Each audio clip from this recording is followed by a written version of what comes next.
Yo, what is good, YouTube, and welcome back to another JC2K video. In today's video, we're going to be ranking the top 10 best cards in NBA 2K23 MyTEAM. Before we hop into the video, if you haven't already, make sure you hit that subscribe button. Help me push towards the 12,000 subscriber mark on the channel. I upload every single day, and I would really appreciate it if y'all do subscribe.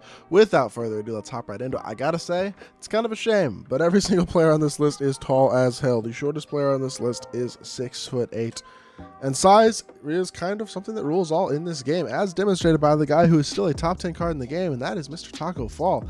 Even despite all the other new amazing giants that have come out and all the amazing cards that have come out over the past couple months, this Taco that came out over 2 months ago and also is a 64 speed 73 3-ball card is still a top 10 card in the game because of the fact that he's 7'6" with an 8'2" wingspan, an absolutely insane player, both can play the power forward position and is incredibly glitchy on the interior, both offensively and defensively as a masher, rim protector, moves way faster than 64 speed because if you're super tall, you move way faster than your listed speed says you're going to. You can still get every badge, so that means you can add things like fast twitch, limitless range, catch and shoot, and quick first step to him if you'd like those badges. His release is nice. He does not have good playmaking or great dunk animations, but he doesn't need them because of how big he is and the fact that he can shoot the three and moves way faster than you would expect him to move because of it, or with his speed, because of how big he is. So I mean, he's still one of the best cards in the game, despite there being a lot of other amazing giants and lots of other amazing cards that have come out. Tim Thomas at number 9, I think, is incredible. I mean, he's 6'10" with a 7'2" wingspan, hotspots forever. He's one of the best shooting guards in the game, especially the hero version, but even the regular version. 96 speed and excel, 98 shot 3, 95 standing and driving dunk, 92 interior, 95 perimeter, 95 lateral, 95 steal. 40 hops include most key Hall of Fame badges in the game. An amazing release, which is LaMelo base, Trey Upper on very quick. In my opinion, probably the best LaMelo base we've seen this year in terms of Trey Upper being one of the best uppers in the game. That goes really well with LaMelo. And then MJ dribble style, Francis size up, Trey escape gives him an incredible half-court 6 as well. He's got the Trey fade. He's an absolutely elite level card. The only thing that I mean, there aren't really any things about the card specifically that I am not a fan of. I think he's absolutely incredible, but I don't know, man. We got a ton of elite level cards, so for that reason, he's only going in at number 9. Number 8 is going to be Bull. Bull's one flaw is the fact that he doesn't have the greatest release in the world. It's still a good release, no doubt about that, but he is 7'2" at the center position, or at the small forward position with a 7'7" wingspan. You just can't argue with that type of size. Also can't argue with the stats and badges, which are still absolutely incredible. 40 hops, amazing all-around stats and badges for a 7'2" player is absolutely crazy, and he's an absolutely incredible top-tier card. The release is not incredible, though. I will say that. The SIGs are amazing. The quick drops off 1, the normal leaner, the size, the player build, the speed at that size, all those things are absolutely incredible. He's such a mismatch at the small forward position, all that stuff. He's an absolutely incredible card. But with that said, I don't love his release. It's not a bad release. I do want to specify that again. I'm not sitting here saying his release is bad by any means, but what I am saying is I do think it holds him back just a tiny bit when you come to the very best cards in the game. So for me, he's going to go number 8. Number 7, we're going to go with Invincible Tracy McGrady. T-Mac is a dog. He's, in my opinion, the best shooting guard in the game. Stats and badges are basically perfect with 55 Hall of Fame badges and pretty much all 99 stats, couple 97s and 98s here and there, but he's still got great size, a great wingspan at 7'2". KPJ base on very quick is the best jump shot in the game, especially with the Oscar up. I think T-Mac has legitimately the single best jump shot in the game. Normal leaner, MJ dribble style, T-Mac size, Curry escape, Lillard behind the back. He is an absolutely incredible card. Front clutches, doesn't have quick drops off 1, but I just don't care. He is the best shooting guard in the game, in my opinion, and I think he's a top 7 card in the game, despite being the shortest player on this list at only 6'8".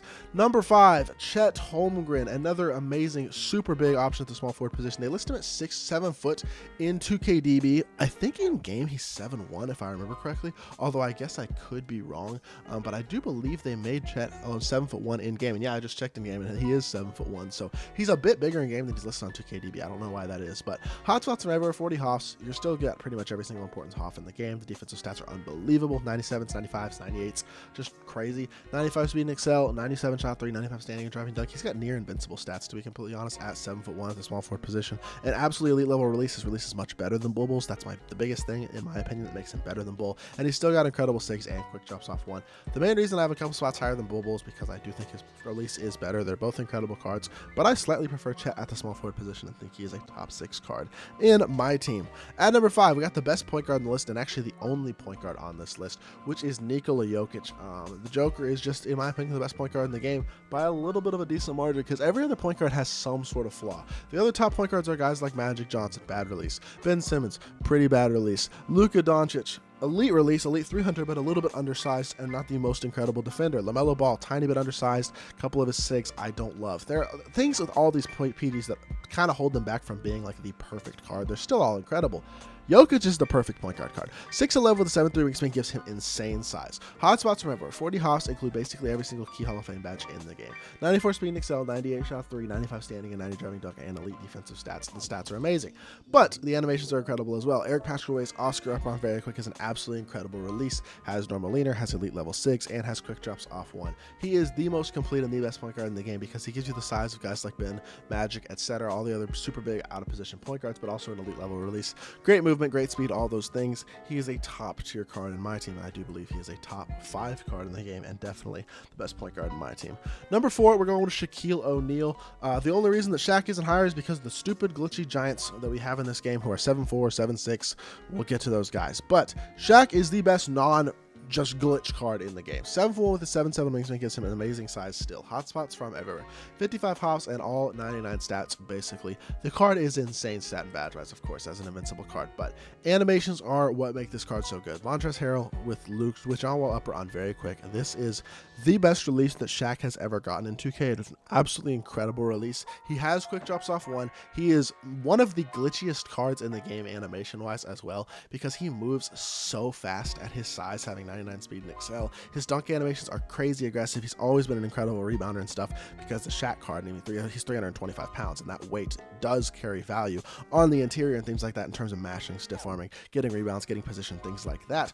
But you couple that now with one of the best releases in the game and a absolutely insane glitchy movement with amazing slashing and athletic ability. Card is unbelievable. It's the best Shaq card I really think we've ever gotten in my team, but because of how many just stupid OP dumb cards we have in this game, he's only the 4th best card in the game, and that's because of guys like Hero Yao Ming, who is 7'6", can shoot the ball, has decent speed, is just stupid and OP. It's just dumb. He's a better version of the Opal Yao. He's crazy fast. He's an elite shooter. He's got every single key shooting badge. He's got every single key badge pretty damn much outside of a couple like perimeter badges, but they don't matter that much because his defensive stats are still insane. He's got good enough speed to compete. He's got a good enough release. He's got decent enough movement. He doesn't move that great, but he doesn't need to move that great because he's not really much of a ball handler. He's a screener. He's incredibly glitchy on the interior, super hard to stop as a masher, amazing defender, super versatile, one of the best rebounders in the game. Card is absolutely insane. Only reason the 2 guys ahead of him are ahead of him because they have better releases, and overall, one of them at least is certainly a better card. But Rick Smits, he may not be a better overall card than Yao, but I think he's better than Yao because I love his release. He's got the best big man release in the game for a guy who's 7'3", 7'4", or taller. Hotspots, from nowhere outside the 3, but that's fine because he's still got a bunch of off shooting badges, good speed, good 3-point shooting, especially for a guy who's 7'4". Can get the other shooting badges like Agent 3, Deadeye Guard up in limitless range. Can get handles for days if you want. Is an amazing slasher, an interior player. I mean, he's just another glitchy, crazy good card who's super big, has quick drops, has really solid SIGs. Not amazing SIGs, that he doesn't need amazing SIGs because, again, very similar card to Yao, but he's got a much better release than Yao. His release is the smoothest and the best release of guys like Yao, Taco, Manute, etc., etc., etc. Rick Smits is the best release of those guys by far, and is, in my opinion, one of the best pick and pop cards in the game, period, because of how much I love his release, especially off the catch and shoot. And I do believe he is actually better than Yao Ming, and I have him as the 2nd best card in the game. But nobody's going to surpass Manute Bull as the #1 card in the game for the time being and for the foreseeable future until we get an in-game Yao or an in-game Taco with a changed release. 83 speed and excel on a 7'7" player with 88 shot 3. You don't have to say that much more. But he's also an incredible dunker and unbelievable interior defender. The stats and badges are insane. And the release is really good as well. It's a better release than Yao has, probably just as good, maybe even better than Taco's release as well, but on a 7'7" player who can move well, has just a little bit more size and even a little bit more glitchiness, better stats and badges. He is the best card in the game, and it's not particularly close. Manute Bull is just that guy. That's just the way it is, to be completely honest, and he comes in at #1 on this list. So let me know what y'all think of my top 10 cards in the game. It annoys me that everyone on this list except for T-Mac is 6'10" and taller, and T-Mac is 6'8", so that's just dumb to me, but that's the way the game is right now, man. That's just the meta. I hope y'all did enjoy the video. If you did, make sure you hit that like button, leave a comment, and subscribe. I'll be back with more 2K content very, very soon, and I appreciate y'all. Peace.